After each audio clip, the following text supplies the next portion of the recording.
Good evening. This is Crime Classics. I am Thomas Hyland with another true story of crime. Listen. The lady's name is Maria, and she's just come home from a party, dressed to kill. She's come home to discover a robber, the famous John Shepard, who removes Maria's lavalier gently, her earrings, slowly, and her rings.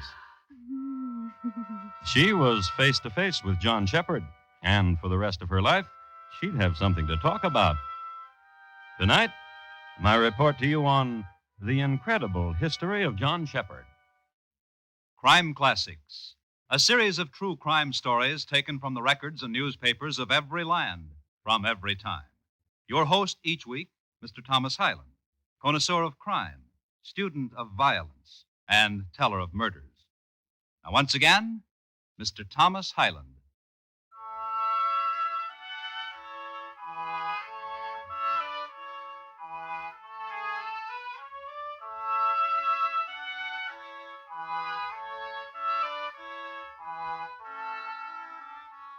The English king who was on the throne in 1722 was remarkable in that he could speak no English. Not that he was an idiot. He was a German, and he could speak German very well. As a matter of fact, he'd brought two young and ravishing ladies from Germany with him so that he could have someone to talk with, lonely monarch that he was. His name was George Louis, and his reign was stormy with that trouble with the Jacobites. This unpleasantness, you will recall, was settled by the Duke of Argyll, a soldier and dandy, husband to Anne the knitter. And into these times strode John Shepard. Well, he didn't stride exactly. He usually sneaked in through the back window so as to rob. And one night in April, he got caught. Light the taper in the candlestick, Maria, and we'll see who we have here. And you, sir, don't move, or surely this blunderbuss I'm holding I shall will... not move. Husband? Hold the candlestick up to him and we'll see. Oh, ooh. Who you have here, madam, is John Shepard. John Shepard be you? Well, now, sir, you're caught. No more sneaking in and robbing for you, sir. And no more wives of respectable husbands will you make play with. John Shepard. Come away from him, Marie. He's only a boy. Marie, Downy cheek youth. come to rob. No. Huh. I shall tell you why I've come here. Do. I had heard it spoken about, madam, of you. Of me. Maria, come away. Stand aside. Gently, husband. And you were saying what, John? And I sought you out. Unbeknownst to you, I have sought you out and have followed you. Once, in a crowded place, I touched gently, like this. And this thrilled you, so you've come here to rob us out of house and home. No, to find Milady's boudoir. Now you can talk as much as you wish, youth. For as soon as you are done with the talk, this trigger gets pulled. And from Cheapside to the Thames, London husbands all about will raise a hurrah in my name. Boudoir, John. To drown myself in the scent of yourself you have left behind. Husband, Yes? come over here a moment. Look at the candlestick, husband. What of it? Oh!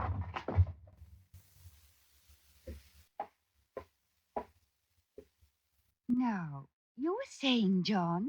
Beautiful. Gossamer hair and lips of coral buds. Lips.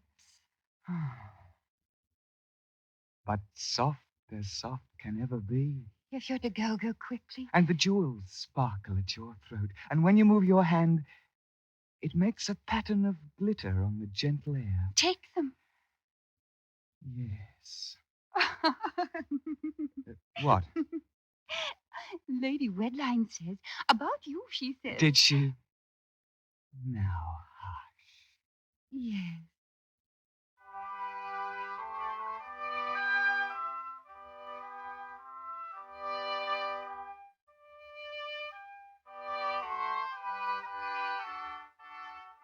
On this night, he was barely 20. His father died from drink when he was 3, and he was left orphaned when his mother died a year later. When he was 10, his aunt hired him out to a cane chair maker, but the trade bored him and he ran away. Alone in London, he began to pursue the libertine life and was soon adept at picking pockets, mugging, breaking into houses, bribing policemen, and joshing the ladies. He was a handsome boy, and even at 16 was caught up in a scandal involving Madam Scott's school, causing it to lose its charter for 3 decades. And once, at 19, according to a footnote, his activities all but caused Admiral Brisbane to bring the fleet in from Skagerrak to scotch a rumor. Romantic, dashing, and bold. But he had his home life, too. Scallion, Nate, Billowjinks. Now, Beth, Pretty boy, where have you been, pretty boy? you know well. Would I mouth the question if I knew it well? Where have you been? About? Stealing? Well, of course, stealing. Then show me. Show me why I've been waiting to the wee hours. Nothing to show you, Beth. Oh?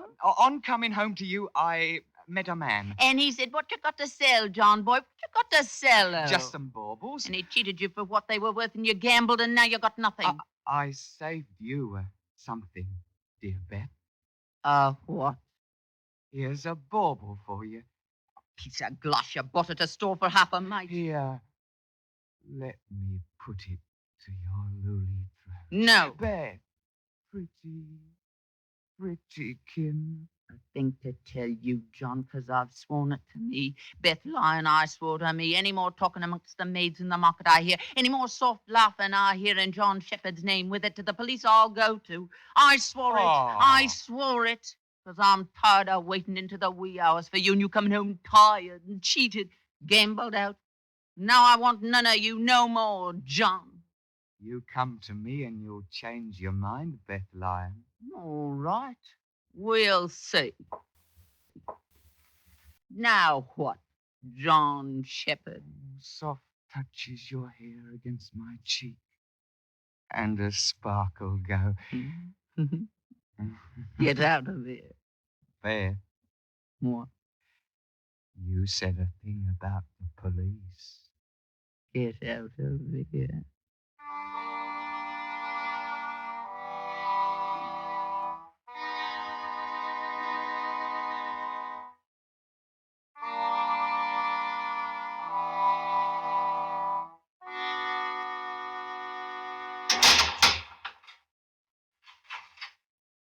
The cell's not especially clean, John laddie. That's never been broke out of. A bite of you.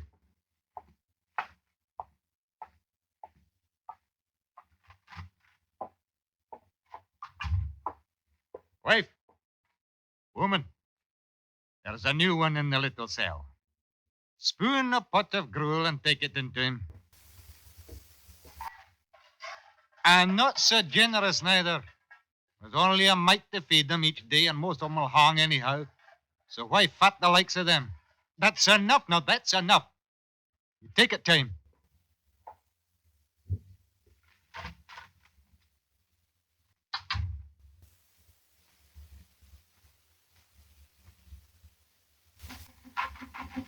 Hello? Oh. Hello. What dream is this? What angel is this that brings me sustenance? Here, I'll take it from your softling hands. Why stare at me with soft doe eyes?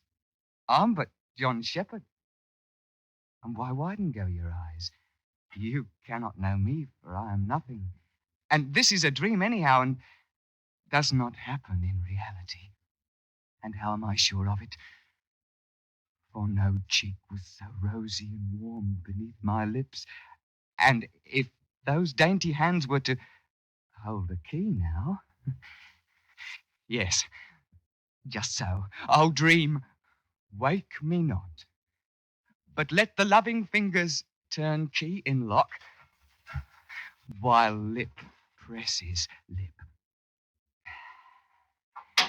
Madam, no, speak not, but walk with me, and show which way. How do I get to the street, madam?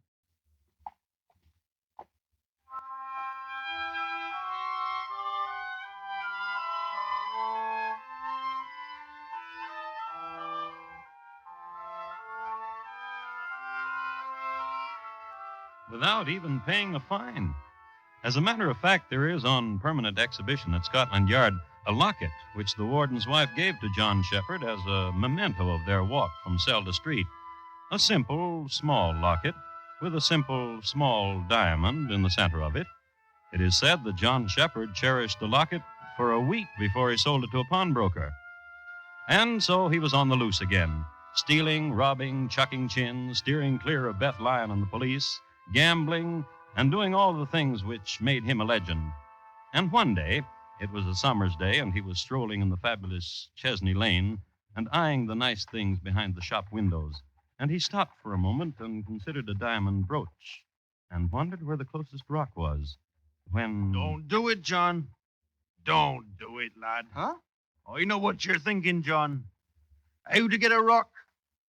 And to smash a window, to steal what you see there. Why you got your hand on my shoulder? Because I'm of the law, John, lad. And I'm arrested then? You be John Shepard, bain't you? Am I arrested then? We was told to look out for you, especially here in Chesney Lane. Don't you run, John, lad. Then what you want from me? I've heard you're a sly one, and a nervy one, too. There's a thing on your mind you're not saying. Aye. Which is what?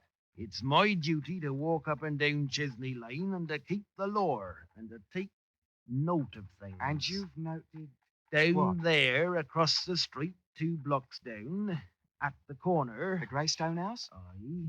The house of Lord Courtliff and his lady? Aye. What of it? It's empty. Of the lord and the lady, that is. The servants? Gone. All of them gone to watering in Brighton. Dee now. Dee. As I am the Lord, Dee. As my name is Cooper, Dee. Let us walk. Dee.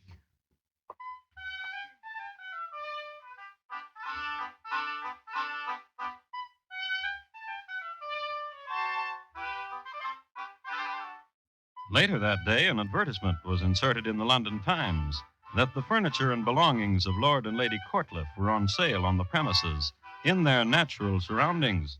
The house was thrown open to the public, and it was a marvelous sale. The floorwalker's name was John Shepard. He also took the money.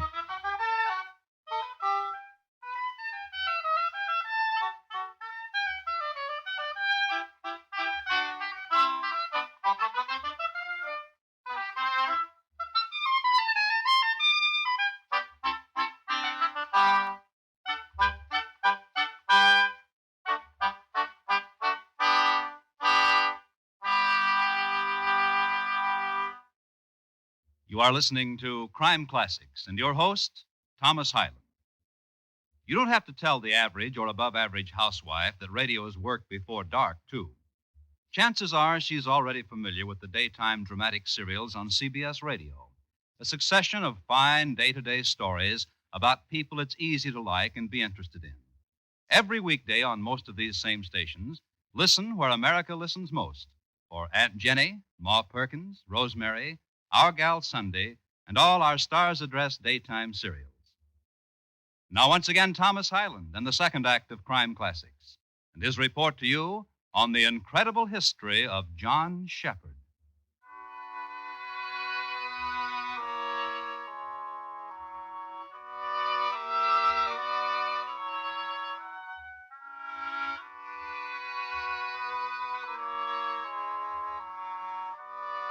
I would like to speak to you briefly about Newgate Prison. Newgate Prison because, as you must know, John Shepard must eventually come here, since, as all of us know too, lex omnia vincit. Well, Newgate Prison was built in the 12th century and was originally the gatehouse to the west side of London. As a gatehouse, many gay times were had here, travelers being what they are. But in the 15th century, iron bars were imported from Sheffield, and as a prison, Newgate came into its own. The Great Fire of 1666 destroyed it, but from the ashes rose a dungeon even more formidable than its predecessor. In 1723, the year which concerns us here, Newgate was a place of dampness and stone and iron, with a special section for shackle and rack. You might be interested in knowing that the most popular method of execution in this era was pressing a fellow to death, more later. In the meanwhile, back to Chesney Lane and the house of Lord and Lady Courtliff, toward the end of a highly successful sale in which the Greystone house was being stripped to its stone. I beg your pardon. Yes? Are the tapestries for sale, too? Oh, yes. And at what price? Which tapestry did you have in mind? Well, let me see. This one. Excellent choice. I like unicorns. £10. You'll give me a bill of sale? Why should I? To prove that I have come by this honestly. After all... After all what? This is a famous tapestry. Dee. The farandole of the unicorns. Oh, Dee. Lord Courtliff's favorite. I know, he told me. As he told me. A good friend of his? He has many friends. In the police. And you're... Captain Cleaver. I'm... John Shepard. Only John Shepard would have the imagination, the audacity to open up a stranger's house and sell all the stranger's belongings. Captain. Yes, lad. There's an arrangement I have with an Officer Cooper of the police. Pity. Why pity? Now, Officer Cooper will be hung, too. Oh. Then... Of it, there's no doubt. You're on... Wait. What? The proceeds from the sale of the furnishings on the second floor. What of them, lad? Yours. My name is not Cooper. Come along, lad, John, lad. You're under arrest.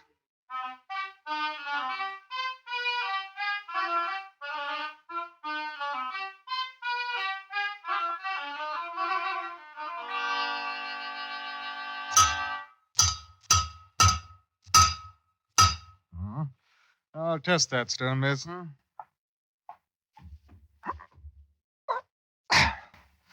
Tight. Good. You're stapled to the stone floor right enough, John lad. You'll not get out of here. Now, stonemason, for an extra safety, a U-spike about his neck onto the floor.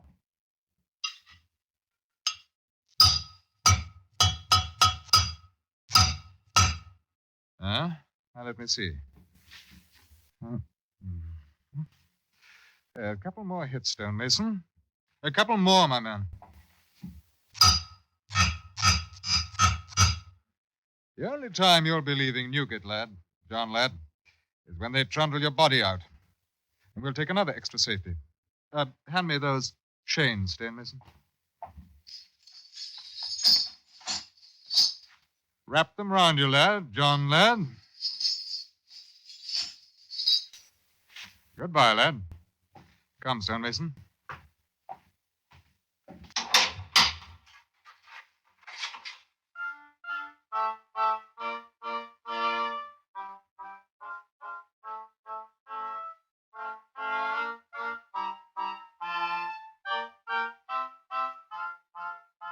I have here a newspaper of the time from which I'd like to read a paragraph or two.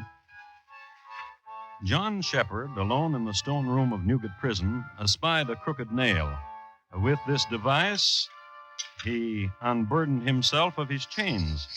Some have said that John Shepard enlisted outside aid in loosening himself from the stapling. But John Shepard has claimed that this is not so. But it remains true that unstapled he became.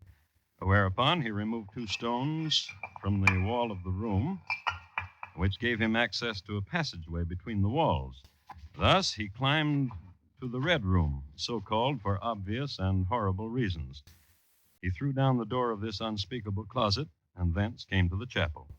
Removing a spike from the door of the chapel, he experienced small difficulty in opening 4 other doors, which led him to the roof.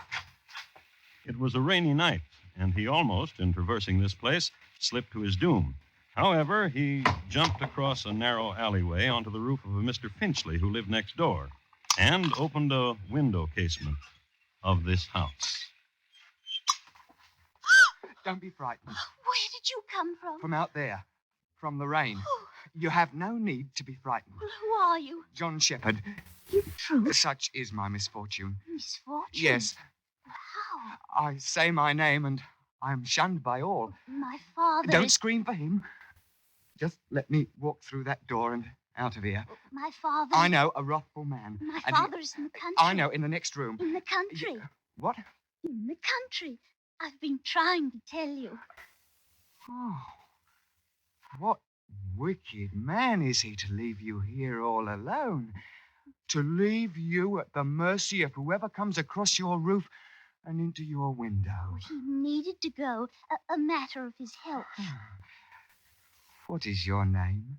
Angela. I knew it, and I dared not speak it. Angela of Angels. Oh, John, Yes? your clothes, they're wet and Oh, you... cold. Shivery. In the next room, there's a fire. Take me to it. Oh, take my hand, John. Of Angels. Take me to it.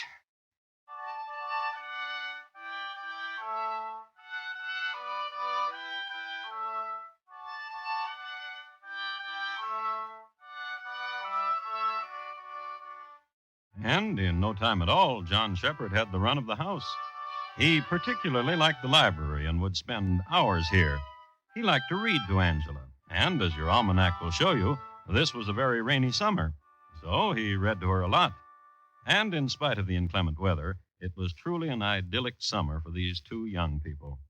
I love you, Angela. Oh, and I love you, John. John, oh, John. And small lovers spat. I hate you. Hate me, do you? Well, I despise you. Parting. Greetings. Oh, John, you've come back. And John would read to her again. And sometimes next door there would be an execution. And they would watch. And every week, Angela wrote to her daddy.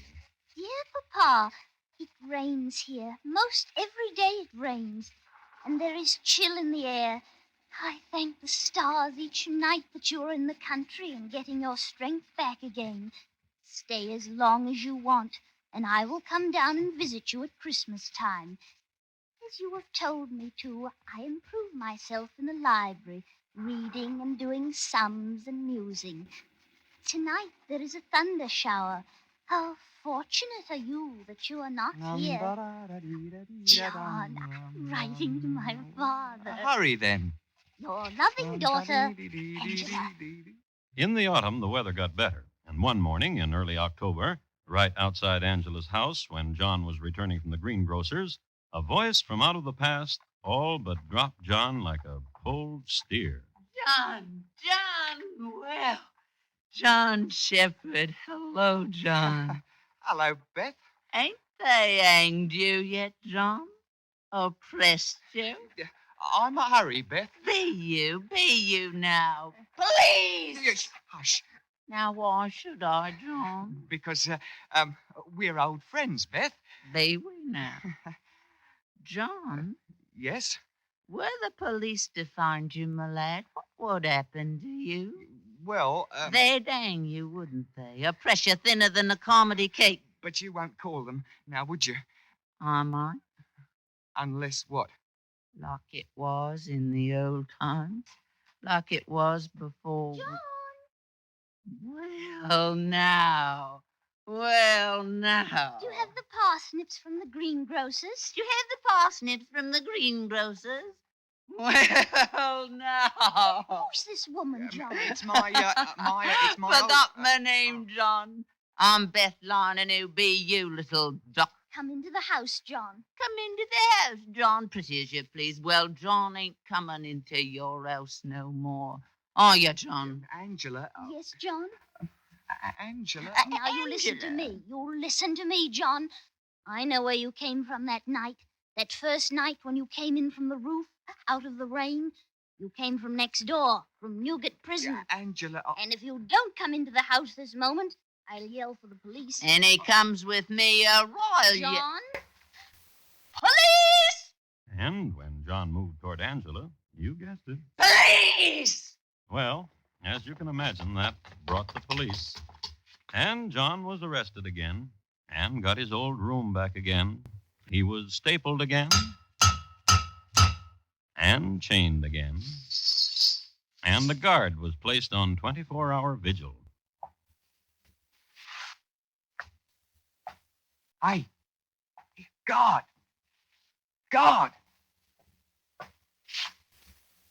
Yeah. How would you like to...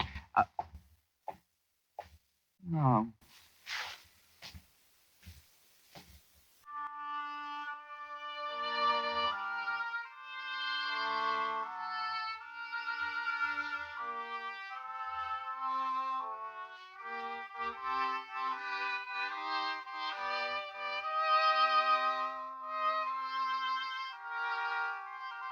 And so he was brought to trial and found guilty of robbery and footpadism, and, as was the law of the time, sentenced to execution. Since this was the very autumn when pressing to death went out of fashion, John Shepard was hanged. This last event took place on the 16th of November, 1724, in front of a mob made up chiefly of protesting but fascinated women, an estimated 200,000 in the audience. There were on record certain excerpts, statements from certain women who had known him. He's so young and gentle. They need not hang him. Oh, poor lad, it'll be a terrible loss. London will seem different without the likes of John Shepard. There'll be no one to love for no more. Each time it rains, I'll keep looking at the window and remembering. Oh, sweet apparition, and he'll no longer appear. Sweet John Shepard, cruel John Shepard, I scarce know whether I love you or hate you the more. Scarce knew whether she loved or hated him the more, which was about the consensus from a goodly sampling. And just think, only 23 years old.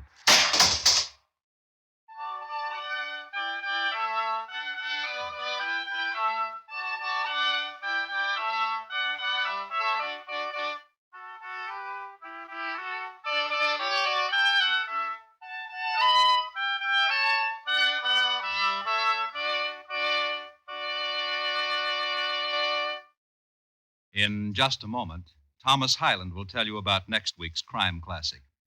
John Shepard, tonight's crime classic, was adapted from the original court reports and newspaper accounts by Morton Fine and David Friedkin.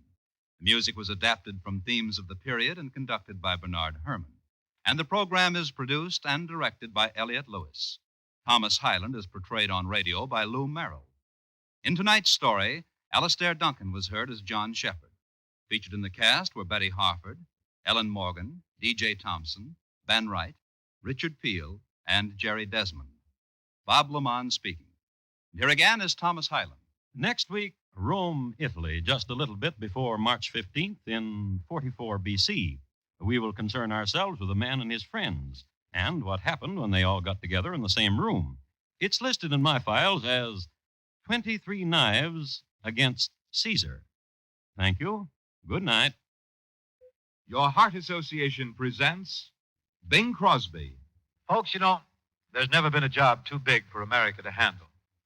Right now, your Heart Association is asking you to join medical science in the fight against heart diseases, which take more lives than all other diseases combined. The goal of the Heart Fund is to help bring new hope to all hearts through new advances in surgery, through new methods of prevention, care, and treatment. The American Heart Association and its affiliates comprise the only voluntary health agency devoted exclusively to heart programs. Mail your contribution to Heart, H-E-A-R-T, care of your local post office. Help your Heart Fund help your heart.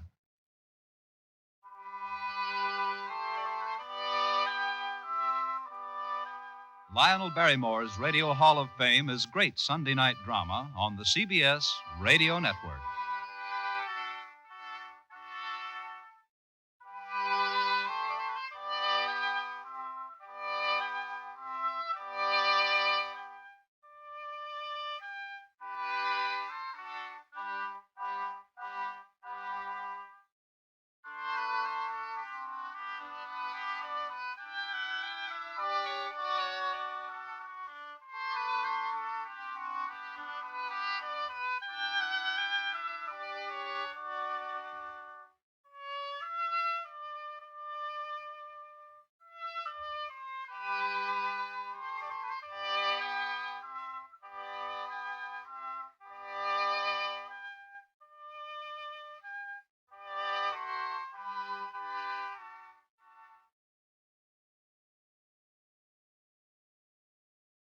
Good evening.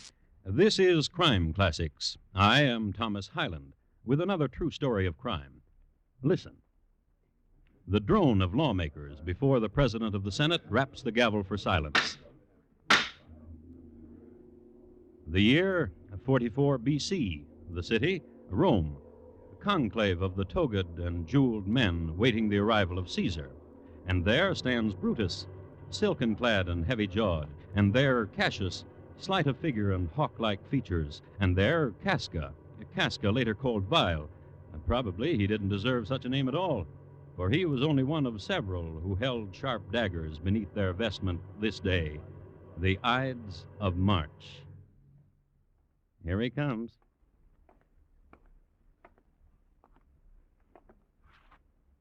Tonight, my report to you on 23 Knives Against Caesar.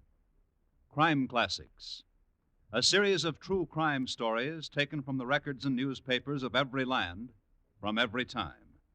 Your host each week, Mr. Thomas Hyland, connoisseur of crime, student of violence, and teller of murders. Now, once again, Mr. Thomas Hyland.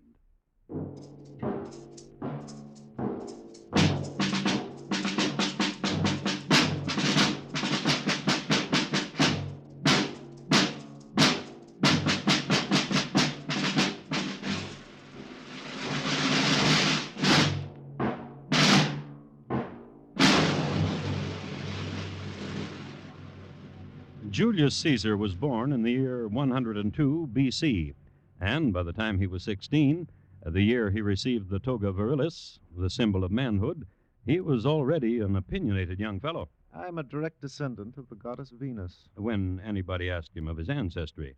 And a few years later, having been house guest at many homes on both sides of the Appian Way, To all women, I am all men. prompted to give an opinion about his prowess as a soldier, The world will taste my sword. about his intellect, A genius. Bold strategist. Of unsurpassed valor. Godlike. which is a good time to tell you what he looked like. Suetonius has him as a man of tall stature, fair complexion, shapely limbs, somewhat full-faced, and keen black eyes. He was somewhat overnice in the care of his person, smoothly shaven with superfluous hair above his eyes, plucked out. He combed his hair forward to hide the fact of his growing baldness, a fact which disturbed him greatly. Cleopatra, Noble Caesar. twine not your fingers in my hair. Oh, but it is the remembered touching of you that...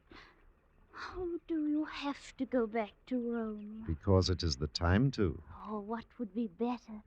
To float on this barge till where the Nile begins, to the heaven that lies over the edge of the world, Pretty thought. of a woman in love. Woman. Girl.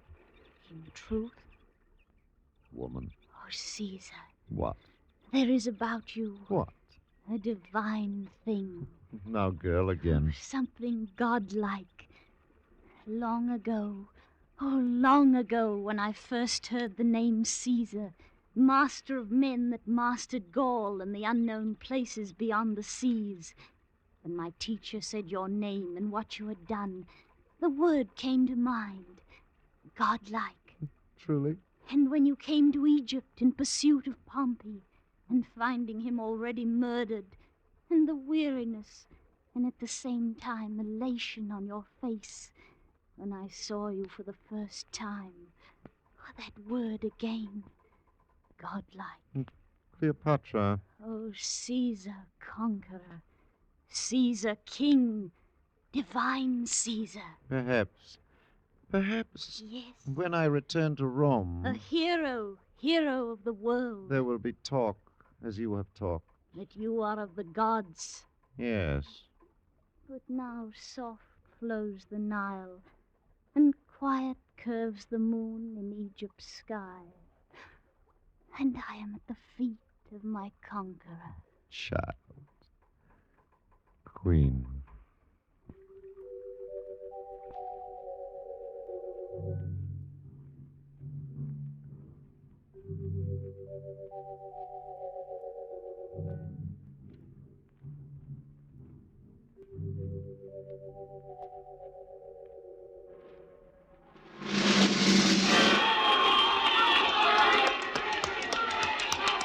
A parade in the 1st century B.C. Triumphant parade, entrance of hero, people on Roman holiday. Julius Caesar has returned to the city.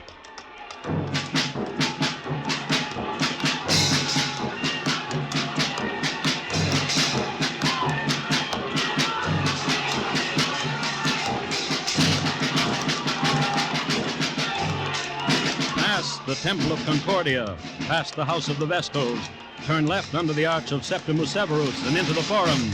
Caesar has come home from Egypt. The conqueror is home again, and laurel wreath sets well upon his brow. Everything will be all right again. Caesar will see to it, and he mounts the rostrum, and the crowd hushes. And Caesar speaks. I came! I saw! I conquered! Since last I left your bosoms, Gaul, once torn asunder by marauding and barbaric tribes, is now united and pays homage and tribute to all of us here. And the civil war with Pompey is at an end. Pompey is dead in Alexandria, and his legions I pursued into the desert, and I am home. And these things I must tell you. Those veterans of my legions who wish it will receive land and booty in the transmarine colonies. Those among you who are without slaves may choose among the barbarians, the prisoners. The constitution of our state will be re-explored so that you, my people, will reap its blessings and rewards, no longer at the mercy of corruption. These things by divine word, these things by the divinity which lies close to me.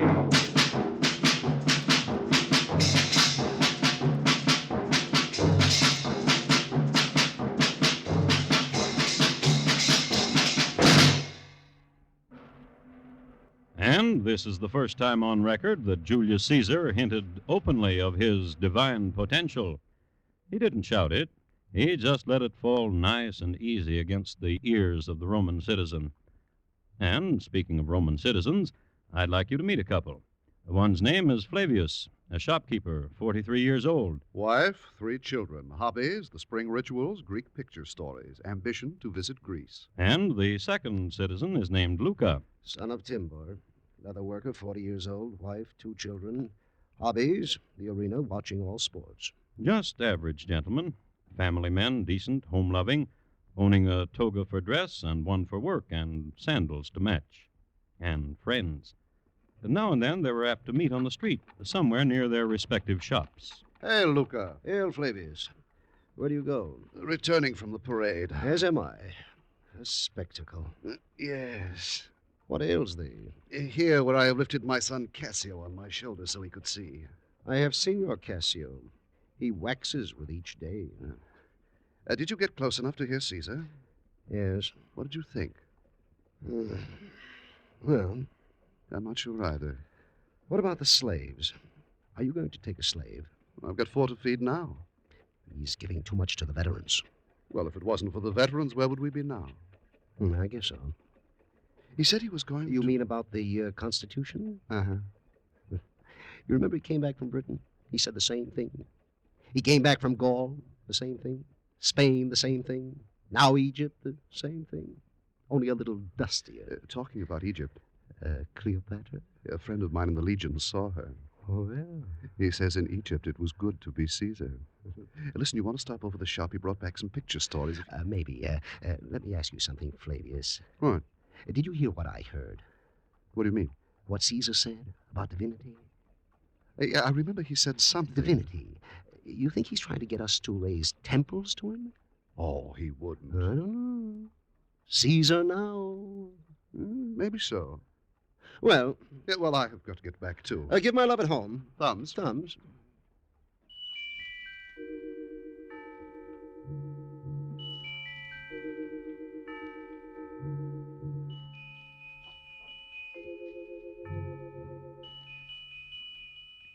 Friends gesturing each other farewell.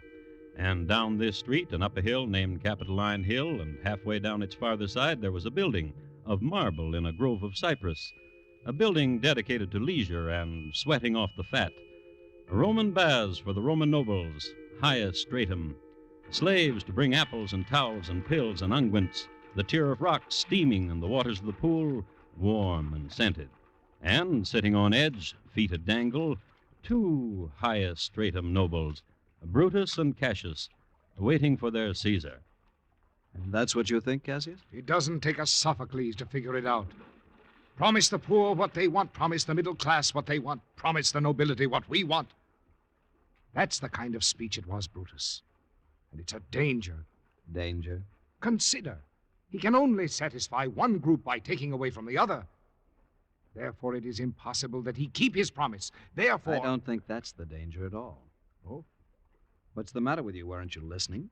Of course I was. He wants to be a god.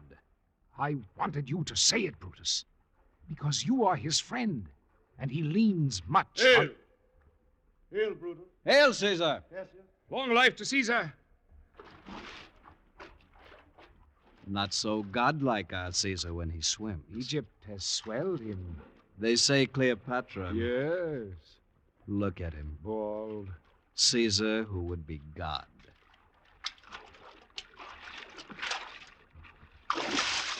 Hold, slave. Take towel to me. The dust of continents is washed from me, Brutus. How well you swim. The Nile, Brutus, the Nile. What exercises it provides. Oh, Caesar. Speak, Cassius, speak. Your speech of this afternoon. What thought you of it? Interesting. And you, Brutus? Provocative? Oh? What did it provoke, Brutus? I asked myself how it would be were I friend to a god. It would be worthwhile, Brutus. I can tell you that. And I can tell you, too, Cassius.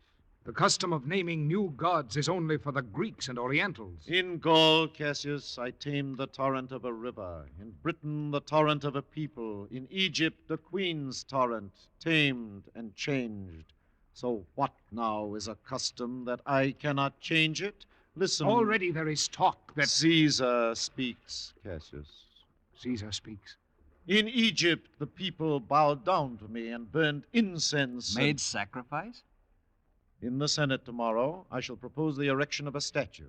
And Mark Antony will lay upon my brow the laurel wreath. He approaches Caesar. Who? Your poet. Sinner. Oh, sinner, sinner, friend of my heart. Now, rise, rise, sinner, so that I may embrace thee. Dear sinner. Oh, I've missed you these months, and your sweet words. Caesar. Divine Caesar. What catastrophe would be Rome's if suddenly there were no more laws but divine commandments? It must not happen. He is your friend. Rome is my life. Brutus. Yes? There are others who speak as we do. Who? Casca, Tullius, and those who are alarmed. How do they speak? Of the death of Caesar. Are you with us, Brutus? I have said it. Rome is my life. Therefore, death to Caesar. Death to the tyrant Caesar.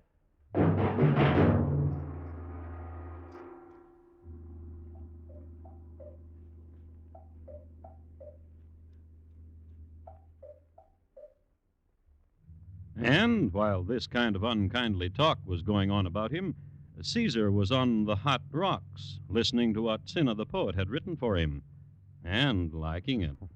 Sinner, sinner, sinner. Saturday afternoon in the Roman baths.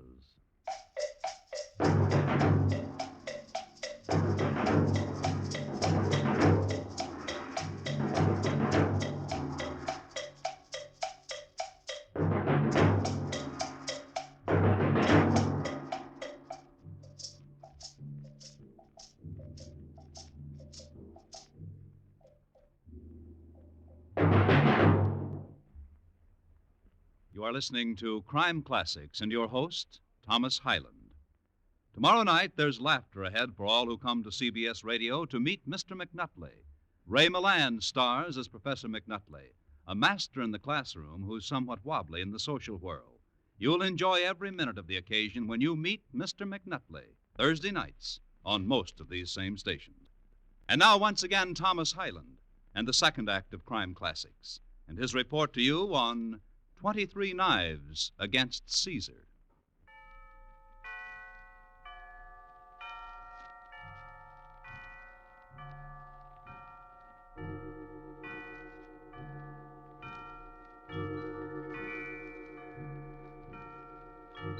A refresher paragraph on ancient Rome. It may come as a shock to some, but I must tell you that the primitive city of Rome was not in the Tiber Valley at all, but on the ridges surrounding. It was not until the empire flourished that Rome spread out to take up all of the Campus Martius that hugged the bend of the river opposite the Vatican Hill.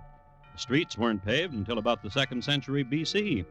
The first paved street ran down the Capitoline Hill to Casa Hecate, a popular pathway that it was, and so it remains to this day.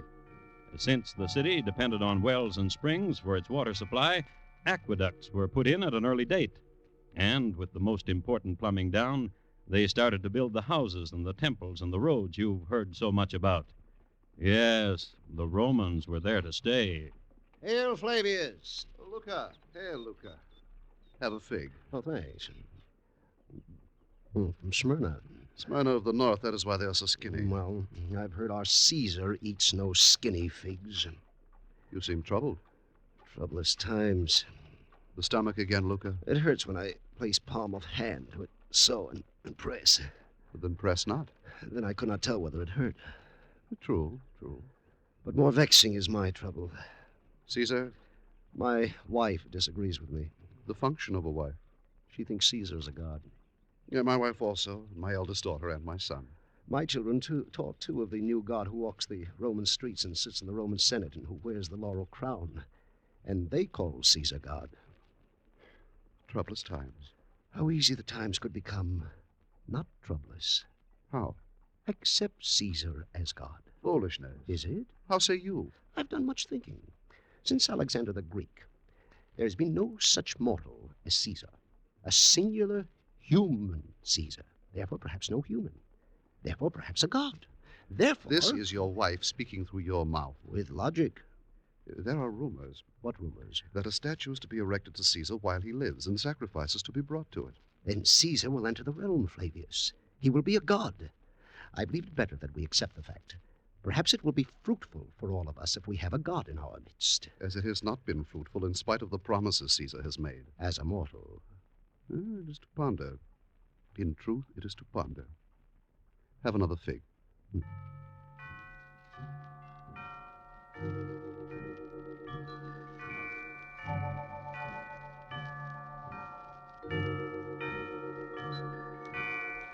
Countrymen, beloved subjects, I behold here the statue. Well up the tears in mine eyes. Shiver thou my body, be humble my soul, and yet I cannot. For within me is a flame, and a voice in the flame, a voice that speaks and says, "This is your statue, O Caesar, which they have built for you. Accept it, Caesar, divine Caesar. Hear me, my people, divine Caesar, descended from the gods and himself descended from the gods and himself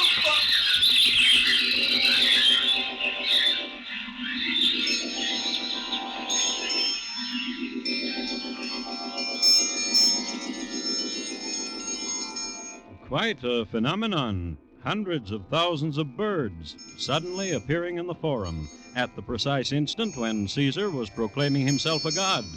And they hovered, and they shrieked, and they beat their wings, and Caesar could not make himself heard. And the people ran from that place because they knew it was an omen. descended from the gods and himself a god.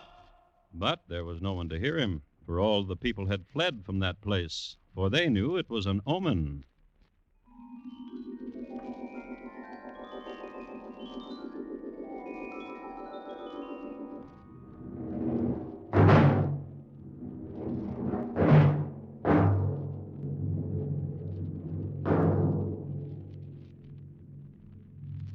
Caesar, Take my hand, Caesar, for I am blind. For I will take you to a place so that you may wonder. This is where we walk, a place of darkness, Caesar. No, it is bright with sunlight. Dark, for I am blind. Lead me, lead me. Caesar. Yes? What else besides sunlight do you see? There, a soldier. Yes, where the corridor brightens. Where it darkens. Phantom. Phantom, why do you laugh? Lead me to the soldier, Caesar. And what does the soldier hold in his hand? A flame. And now what does he hold? Nothing. The flame has destroyed itself. And yet where the soldier has held it, no scar, nor sear, nor burn. An omen, Caesar. Your passing, your death. No. Your death. Nor will you leave a mark. A flame you are, and quickly will you die. No! Your death, Caesar. No! No! Caesar. Caesar, wake. Oh, what nightmare are you having? Oh. Wake, wake, Caesar. Calpurnia, wife. What nightmare did you have? Of death. Of my own death. I dreamed it also. What? Last night. That I held you in my arms and you were slain. How? With knives. The knives of whom? Friends to you. Beware the Ides of March. What was that? What voice? Beware the Ides of March. An outside voice. Listen to what he says. O Caesar, beware the Ides of March. Slave! Slave! Outside there is one who cried that Caesar should beware the Ides of March. Bring him to me. Go! Caesar. My husband Caesar, weep not. That voice. A voice of dread. I know it. I know it well. How could you know it when... Woman! I know it well. I know it well. For it is the voice of my troubled dreams. A voice that said to me, I would die. But you're imagining. That said to me, I would die. And your dream, and the birds, and the forum. And now, voice. Voice of my dreams, dread voice, who are you? What are you that you say, Caesar, beware the Ides of March? I am a soothsayer. And why do you shout beneath my window? O Caesar, beware the Ides of March. Why? Why? Beware tomorrow, Caesar. For the portents say that tomorrow the Ides of March is your death. Laugh not, Caesar, but mourn for your passing. I laugh because it is a huge joke I play upon myself. In truth, the voice of this soothsayer is similar to the voice of my dreams, and the face, yet there is a difference. The eyes of the man in my dreams were sightless. I am blind, Caesar. If the gods will it, for I am their brother.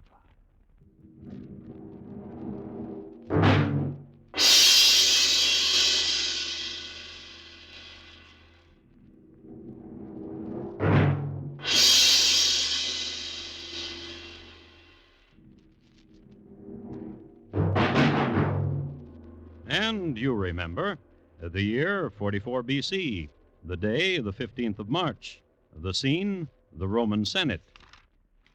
I would like to read to you from Plutarch's Lives. When Caesar entered, the Senate stood up to show their respect to him. And of Brutus's confederates, some came about his chair and stood behind it. How pale today, my Caesar. What petition have you, Brutus? For Tilius, whose brother is in exile. I will not grant it. Whereupon Tilius lay hold of Caesar's robe and with both hands pulled it down from his neck, which was the signal for the assault. Casca gave him the first cut in the neck. Vile Casca! What does this mean? But Casca did not answer. Those who came prepared for the business enclosed Caesar on every side, with their naked daggers in their hands. Whichsoever way he turned, he met with blows and was encompassed like a wild beast on every side. And Brutus was the last. You, too, Brutus. Die, Caesar. And gave him one stab. Caesar is dead. Citizens, Romans, listen. Caesar is dead. End to tyranny. End to a despot.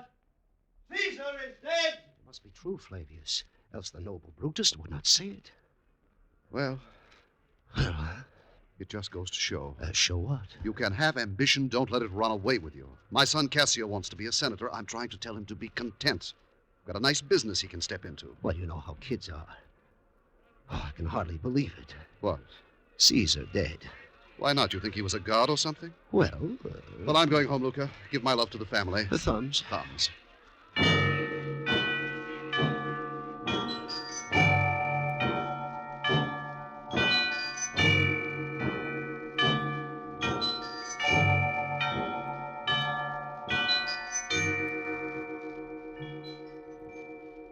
"23 stab wounds were counted. Speeches were made, and Caesar was cremated. The next day, official decree by the Senate elevated him to the rank of a god.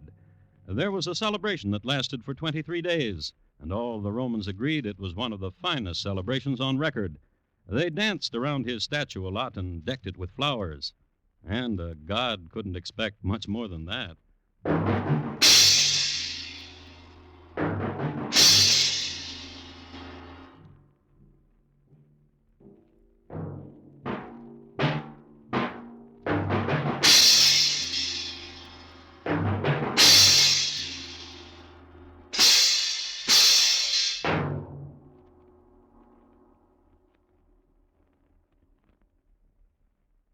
In just a moment, Thomas Hyland will tell you about next week's crime classic.